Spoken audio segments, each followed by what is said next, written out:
오늘 주제는 퀵커머스가 요즘에 해외에서 줄줄이 도산하고 있어서 어떤 상황이 벌어졌는지, 그리고 한국의 퀵커머스는 지금 안전한지, 앞으로 어떻게 될지 이걸 전체적으로 한번 살펴볼 게 오늘의 이슈라고 보시면 좋겠습니다. 현재 이제 전 세계는 퀵커머스 전쟁을 하고 있습니다. 퀵커머스라고 하면은 혹시 들어봤어요? 많이 들어봤죠, 퀵커머스. 이미 아는 배달의 민족에서는 B마트, GS 리테일 요기요에서는 요마트, 이렇게 해서 뭐 모바일이나 온라인을 통해서 주문을 하면은 뭐 1시간 이내에 배달된다, 이런 애들이 퀵커머스예요. 근데 이게 뭐 미국 같은 경우에는요 15분 내 배송해준다 이러면서 진짜 대전쟁이 일어났었거든요. 그런데 이게 코로나 팬데믹 기간 중에는 어마무시하게 성장하고 대난리부르스를 하다가 올해 3월에 한 대형 업체가 3-4개가 줄줄이 파산했어요. 그래서 이렇게 도산이 될 수밖에 없었던 이유를 좀 짚을 건데, 먼저 지금 이제 퀵커머스 하면 대표적인 게요, 고퍼프. 고퍼프는 손정희, 소프트뱅크의 비전펀드에서도 대규모 투자가 됐고, 여기에서는 투자가 한 1조 5천억 정도 투자가 된 굉장히 큰 대표적인 업체고, 그리고 터키 같은 경우에는 게티르, 이 업체도요 이스탄불에 이제 주 거주지를 두고 있는데, 이 게티르도요 누적으로 1조 원 정도 투자를 받았어요. 독일은 고릴라스가 대표적이에요. 근데 이제 이 시작은요 팬데믹이었어요.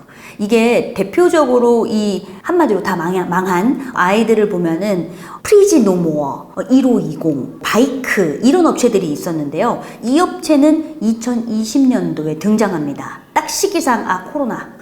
그때 되면은 아시겠지만 이게 외출이 무서워요. 그래서 우리나라에서도 이때 뭐 배달 음식, 배달 어마어마하게 성장했는데, 미국 같은 경우에도요 팬데믹으로 인해서 사람들이 나가서 뭔가 픽업하기가 무서우니까 이러한 상황 속에서 퀵커머스가 어마무시하게 성장합니다. 근데 미국이요, 네. 땅덩어리가 그렇게 큰데 퀵커머스가 성장을 이렇게나 할 수가 있어요? 이게 굉장히 좋은 지적인 게요, 퀵커머스 같은 경우에는요 이게 자기의 발목을 잡기도 했는데 자본 집약적인 사업이에요. 이게 뭐냐면, 우리가 15분 내에 배송할게요, 1시간 내에 배송할게요 하면은 마이크로 풀필먼트 센터라고 해서 MFC라고 하는데, 이제 소형 물류 센터, 거점들이라 보면 돼요. 거기에 물건들이 조금 있어야 라이더들이 가서 물건 빼가지고 배달하잖아요. 이런 마이크로 풀필먼트 센터가 3km에 하나씩 있어야 돼요. 그러면은 서비스 지역을 확대하면 확대할수록 임대료 많이 들고 고용 많이 들고 창고 마련해야 되니까 다 돈이에요. 그게 이제 뻔히 보이는 미래죠. 이렇게 3km에 하나씩 센터를 만들고 라이더 고용하고 하려면은 기본적으로 들어가야 되는 돈이 상상이 되는데, 미국에서만 지금 활동하는 업체가 막 프리지 노모어, 1520, 뭐 바이크, 게티르 다 싸우다 보니까 출혈 경쟁을 한 거예요. 야, 오늘 우리 첫 구매 고객은 공짜야, 배달 공짜고 80몇 % 할인이야, 프로모션으로 어마무시하게 써버린 거죠. 왜냐면 결국 시장은 한정이 돼 있어요. 뉴욕에서만 싸운다, 뭐 서울 강남에서만 싸운다, 지역의 한계가 있기 때문에 파일을 뺏는 작업이지 시장을 확대하는 작업이 아니었던 거죠. 그러다 보니까 고객 유치를 위해서 경쟁적으로 싸우게 되고, 결국은 올해 3월에 제가 CNN 뉴스 외국어 기사 번역기 정말 많이 돌렸어요. 번역을 한 게 아니라 번역기 정말 많이 돌려서 봤어요. 프리지 노모어 같은 경우에는 200억 정도의 투자를 받기도 했어요. 이 업체가 원래는 배달, 식음료, 뭐 레스토랑에서 음식 배달 전문 업체인 도어대시라는 업체한테 올해 인수될 예정이었어요. 그래서 올 초에도 얘네 자금을 좀 썼는데, 결국은 도어대시가 이거 심상치 않은데 나 인수 안 할래. 안 살래? 안 살래 해서 이렇게 되니까 이제 자금줄이 마른 겁니다. 그래서 여기는 3월에 파산. 아이고. 파산했습니다. 그리고 바이크라는 업체가 있는데요, 이 바이크 업체도 올 3월에 자발적으로 파산한다 라고 했어요. 근데 여기는 또 큰 문제가 러시아 자금으로 들어와 있었기 때문에, 러시아가 우크라이나 침공하면서 푸틴이 해외 송금 계좌를 막아버렸잖아요. 이게 송금 못한 거예요. 돈 들어가는데 돈 못 보내. 그래서 자금줄이 말라서 역시나 올 3월에 파산. 근데 여기 같은 경우에는 굉장히 웃겼던 게, 이 파산하기 직전 한 2주 전에는 어느 업체랑 파트너십해서 뭔가 잘 해보겠다 막 발표하고 2주 뒤에 870명 해고한다. 그래서 급격히 막 진전이 된 거죠. 그리고 이제 1520이라는 업체 역시 똑같이 자금줄이 마른 거예요. 결국은 올해 3월에 이 퀵커머스라고 하는 대형 업체들이 줄줄이 도산을 하게 됩니다.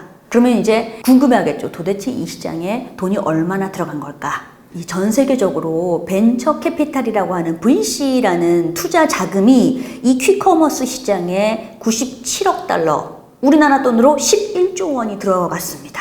근데 이제 줄줄이 도산하고 있으니까 날리는 거죠. 투자한 돈 날리는 겁니다. 이 11조 원은 진짜 역대급 금액 아닙니까? 와, 그러니까 정말 이 시장 될 것 같아 막 난리가 났는데 이런 업체들 줄줄이 도산했죠. 근데 손정이 비전펀드로 정말 큰 규모 투자가 들어간 이 고퍼프도 위기 상황입니다. 여기 같은 경우에는요, 누적으로 이제 회사 밸류가 4조 5천억 밸류를 받았고, 누적으로는 한 1조 5천억 투자를 받은 업체인데, 이 업체요, 올해 2월, 3월쯤에 또 대량 해고를 합니다. 수백 명 해고를 하는데, 이게 이제 고퍼프 직원 수의 한 3%를 또 해고를 했는데, 얘네 매출 보니까요, 작년에 매출이 3억 4천만 달러. 그러니까 우리나라 돈으로 약 4천억 정도 매출을 했는데, 영업 적자가 2천억. 이것도 다 네, 그겁니다. 인건비, 임대료, 광고 선전비, 서비스 지역 확대할 때마다 풀필먼트 센터 만들어. 그걸로 해서 고퍼프 지금 굉장히 위기 상황에 처해 있고, 독일계 커머스인 아까 조크르, 여기도 지금 유럽 시장 작년에 철수해버렸어요. 그러니까 해외는 지금 심상치 않다. 거기에 대해서 제가 조금 여기 또 번역기를 돌려보다가 CNN 번역기를 좀 돌려보다가 인상적이었던 사람이 식품 유통 컨설턴트였던 브리튼 레드, 이 사람이 했던 멘트가 너무 인상적이었어요. 최악의 비즈니스 모델은 신속한 식료품 배달이다. 왜냐 했더니 이 업체들은 신생기업들 자발적으로 자생적으로 생존할 수 있는 길이 안 보인다. 계속 자금 수요를 받아야 지금 운영되고 있지 않냐. 그러니까 비즈니스 모델상 자기 스스로 일어날 수 있는 어떤 혁신을 보여줘야 되는데 그냥 꼬라박고 있다. 그러니까 최악의 비즈니스 모델 아니냐라고 평가를 하고 있었고, 이 사람은 지난 닷컴 버블 때 지적했던 게 코즈모닷컴이라는 배달 대행 업체도 몇 천억 이상의 투자를 받고 망했어요. 그래서 이거 지적하면서 야, 이거 그때랑 뭐가 달라 지금. 그래서 지적을 하고 있습니다. 이제 해외 상황을 이렇게 살펴봤는데 바로 이어서 이 현상에 대해서 이제 마케터의 시각에서 좀 풀어보면 저는 우리나라 상황도 만만치 않다. 왜 그렇게 생각하냐면 우리나라는요, 이 퀵커머스, 배달의 민족, 비마트, 요마트, 이런 쪽의 시장에 대해서 딜리버리 히어로가 2025년까지 너네 이 한국 사이즈 한 5조 원까지 성장할 거야 라고 전망했어요. 그런데 지금 우리나라 퀵커머스는 작년 기준으로 해서 3,500억 원 정도의 시장 규모를 보이고 있고, 1위 업체인 비마트가 한 1,441억 원을 하고 있어요. 근데 현재 3,500억 시장이 5년 뒤 5조가 되려면요, 15배 정도 성장을 해야 돼요. 매년 70%씩. 근데 지금 이 퀵커머스가 물류센터 있고 라이더 구하면 되는 사업인데, 돈 뿌리면 되는 사업인데 매년 70%씩 성장할 수 있는 고성장기의 사업일까? 그건 아니라. 그건 좀 아니고. 그죠? 비즈니스가 막 너무 신사업인데 미친 성장을 보이고 있어요 하는 그런 사업은 아니다. 그렇기 때문에 5조 원의 시장 전망으로 이 시장에 뛰어든다? 이건 굉장히 리스크입니다. 왜냐면 배달의 민족의 비마트 있잖아요. 작년에 영업적자 970억이었는데 이 친구들이요, 2016년에서 2018년까지 영업이익이 상승 추세였어요. 그런데 2019년에 비마트를 하면서 적자 전환된 거예요. 진짜요? 왜냐면 그만큼 아시겠지만 3kg 하나씩 뭔가 만든다? 이게 돈이 굉장히 많이 드는 사업입니다. 그래서 통계청에서 좀 봤더니 대부분 비마트 이용하는 거 편의점이잖아요. 만약에 우리 PD님 편의점에서 3만 원 이상, 5만 원 이상 사나요? 자주 사진 않죠. 보통 우리가 살 때는 과자 몇 개 살까? 아이스크림 몇 개 살까? 그래서 우리나라의 CU, GS 이런 편의점의 월 평균 1인당 객단가가 6,260원. 그러니까 한 사람이 사봤자 10,000원 언더의 제품을 사는 거고, 솔직히 2, 3만 원 정도 산다면은 쿠팡이나 쓱 이용하는 거죠. 그러니까 객단가가 굉장히 낮기 때문에 5조 원 만들려면요, 무진장 주문해야 돼요. 주문 건수 폭발해줘야 이게 올라오는데, 10,000원짜리 이하를 사면서 3,000원 배달료를 준다 할까? 그리고 여기는 배달료가요, 3만 원 이상이어야 무배예요. 기본적으로 편의점 쓰면서 3만 원 이상 채우기 진짜 이게 3만 원을 담기도 힘들어요. 이게. 맞아, 과자 엄청 담아야 돼요. 과자 해봤자 한 몇천 원 하는데. 우리가 과자 한 번에 10개 먹을 것도 아니고 그때그때 필통하는 과자를 사는 거예요. 오늘은 새우깡이다 하면 새우깡 담는 거지. 그쵸. 이걸 채우기 위해서 양파링 먹고 깔고 다 안 담아요. 킥클럽에서 새우깡 10개 담을 수 없잖아. 객단가가 낮은 이 퀵커머스 시장에서 5조 원까지 성장하려면은 주문 건수가 굉장히 많아야 되기 때문에 사실상 이런 부분에 대해서 좀 어렵지 않을까. 그리고 매년 70% 이상씩 고성장을 보여야 우리가 원하는 그 장밋빛 미래가 된다. 근데 안 된다, 사실은. 그리고 여기에 대해서 퀵커머스 시장이 해외에서 다 줄줄이 도산했던 이유는요, 2가지 관점에서 생각해 볼 수 있어요. 하나는 이제 싼 돈의 시대는 끝났다. 돈의 가치가 이제 싸지 않다. 왜냐면 인플레이션, 금리 인상으로 인해서 이젠 금리에 대한 부분까지 생각을 해야 되는 거예요. 그래서 VC가 예전에는 야, 과감하게 투자해. 야, 됐어. 제로금리야. 이런 투자를 결정할 수 있었다면 지금은요, 거기에 대해서 자본과 위험에 대해서 체계적으로 다시 한번 재조정하게 된 겁니다. 즉, 돌다리 두드리는 거예요. 퀵커머스, 야, 이거 1조 투자할 일이야? 성장성 보니까 한계가 있는데? 그러면 투자하려다가 한 번 더 생각해보자. 옛날이었으면 그냥 질러. 했던 건데 이제 인플레이션 때문에. 네.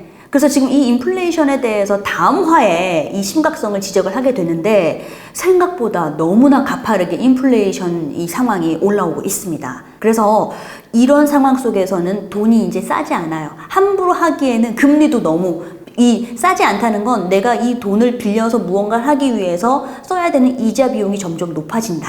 그래서 싼 돈의 시대는 끝났다.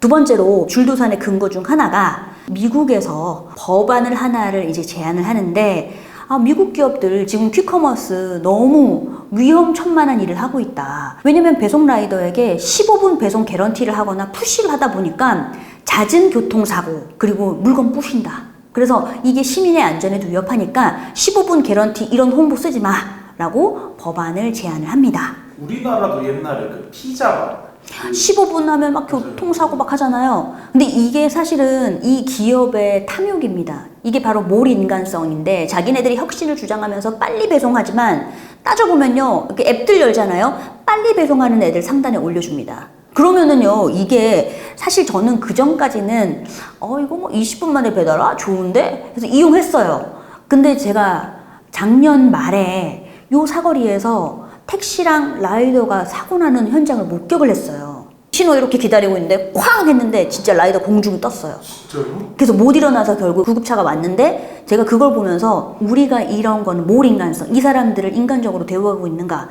그래서 이렇게 해서 정책적으로 약간 변화하는 모습이 좀 보이고 있다. 이런 걸로 인해서 경쟁적으로 막 홍보 문구로 사람들의 마케팅을 하는 것도 힘들다. 그리고 지금 이 부분에 대해서 마지막으로 지적하고 싶은 거는 GS 리테일이 요기요를 인수했어요. 이게 작년에 3천억 정도로 해서 요마트 해보겠다라고 해서 GS 리테일이 요기와 손을 잡았는데 보통 대기업이 인수합병을 할 때는 여러 가지 이유가 있지만 만약에 인수하고 나서 내가 진출하려는 시장이 성장성이 있고 먹거리가 충분하다? 그럼 들어갑니다. 또는 내가 기존에 하고 있는 사업이 있는데 기존 사업과 시너지가 되게 좋다. 그럼 하게 됩니다. 지금 GS 리테일은 후자예요. GS 리테일이 가지고 있는 가장 큰 장점은 유통대기업이에요. 편의점 가지고 있잖아요. GS. 그리고 SSM, 기업형 슈퍼마켓, GS 슈퍼 가지고 있죠. 그리고 GS 홈쇼핑도 있습니다.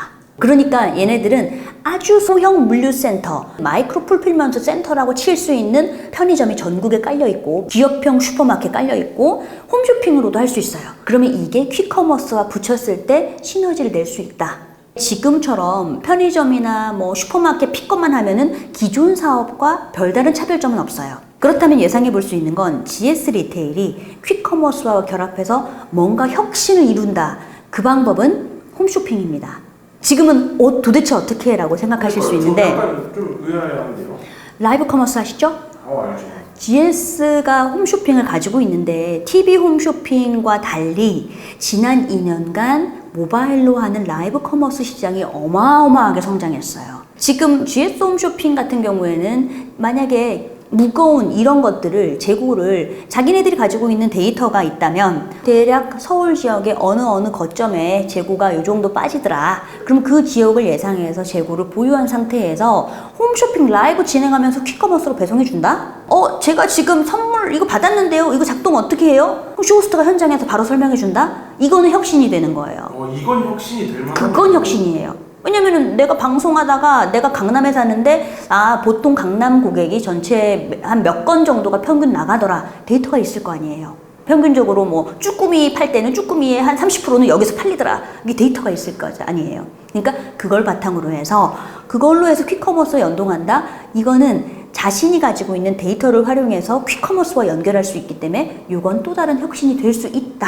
이렇게까지 이렇게 정리를 해봤는데요. 오늘 준비한 콘텐츠는 이렇게 마무리를 하고요. 이 콘텐츠가 마음에 드셨다라고 하면은 좋아요, 구독, 알림 설정, 그리고 댓글까지 남겨주시면 저희 대댓글 남깁니다. 다음 시간에는요, 지난주에 미국의 소비자 물가지수가 발표가 됐습니다. 8.6% 어마어마하게 높게 나왔어요. 그래서 이 소비자 물가지수와 앞으로의 미국 인플레이션 그리고 그 이후 어떻게 될지에 대해서 차근차근 짚어볼 건데요. 그 중에 핵심 단어는 슈링크플레이션입니다.